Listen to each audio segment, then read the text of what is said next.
These are the screw type. They're usually found on European kegs. This is a Newcastle. They're also found on Heineken kegs. And they can be a real pain to come off. This is up, as you can see, a little higher than normal. That's because you're going to need about 3 screwdrivers and a pair of vice grips. My suggestion is you want to take your screwdrivers and wedge in there, release all the gas first. As you can see, I just shoved it back in. Didn't mean to do that. Shove it in. As you can see, that's in there like that. To get it out, there's a clip on both sides. You're going to wedge screwdrivers all the way down here like this. So it's all the way down in there like that. All the way down. After you've released it, the pressure got all the beer out.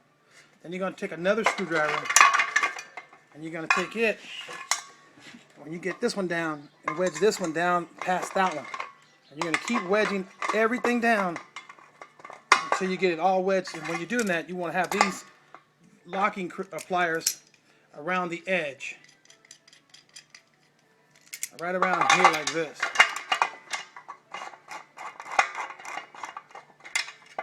Took us about 10 minutes to do it, take it out the first time, so I didn't mean to put it back in there, but it's a real pain to come off.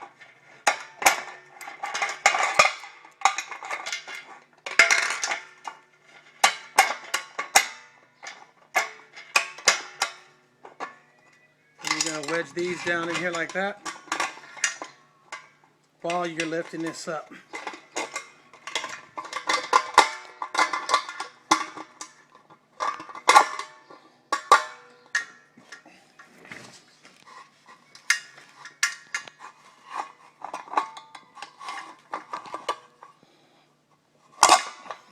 It's going to take a minute. We'll come back when we get it off.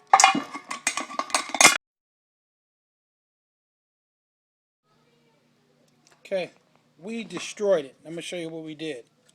We kept pushing down, and you got to push this part down, this black part, as well as the center part, which is this here. This is seated behind here like that. And you're going to be pushing that down and pushing that down and pushing this down too. Found out that takes you about 10-15 minutes if you're lucky. We found a better way. Here's what we did. This is in here like this and like that. What we did is took out a nice big sturdy screwdriver, stuck it down in between these two, and pry it up until this popped off. When this popped off, we took it off. Then we removed the center plug. This is great too if you want to use it for distillation or whatever. You don't have to worry about how to get that spring out. Then we took out the center spring. Then we took out the pole. It's all stainless. Save that. Then there's another spring. Take that one out. It's all stainless. Then there's this one here. Still not coming out. Now I want to show you what this is. I'm going to have a little Eric to pan in on what the clip actually looks like. Look down in here. Can you see down in there? Against this wall here, there's a little clip or something. Can you see that, Eric? Yeah, I can see it. A little thing right there. I'll show you what it looks like. You want to take a thin screwdriver. You want to get right behind that little pin right there. Like that. Just pull it out. See that? See how that pulls out? When you pull that out, it lifts out. Let me show you what that looks like. Here's what we're looking at. These are the two things that's holding it on. All you do is reach in with the screwdriver and pry that out.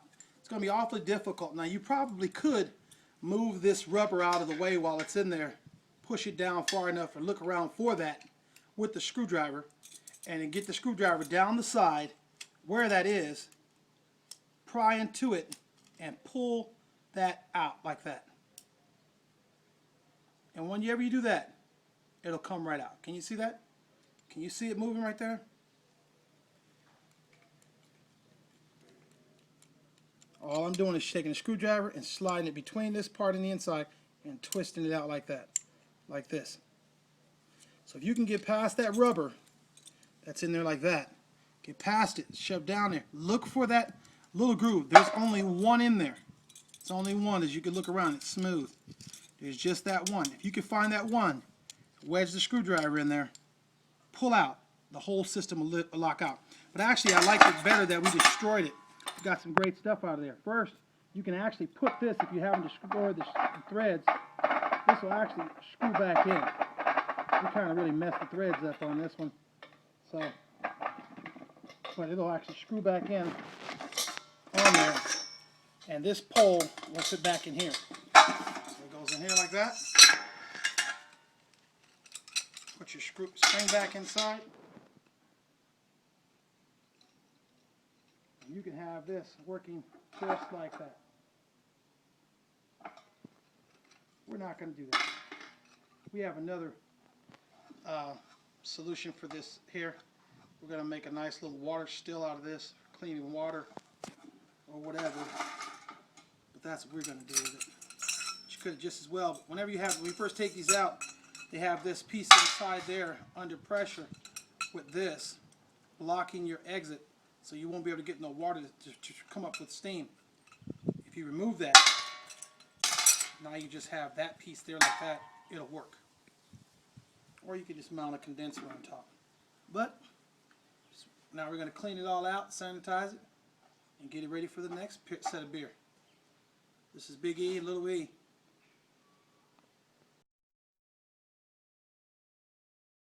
Alright, we've got it screwed back in, but we removed this.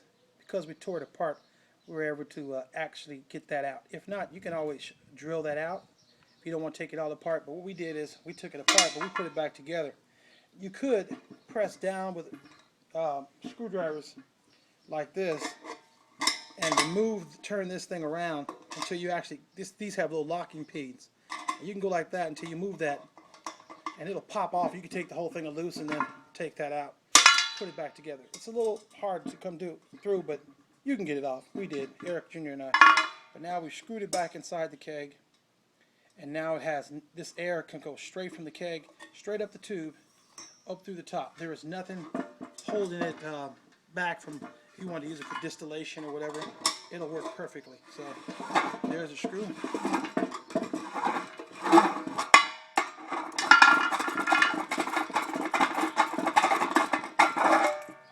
And there you have it. Screw and keg. Do with it what you want. You already know what we'll be doing with it.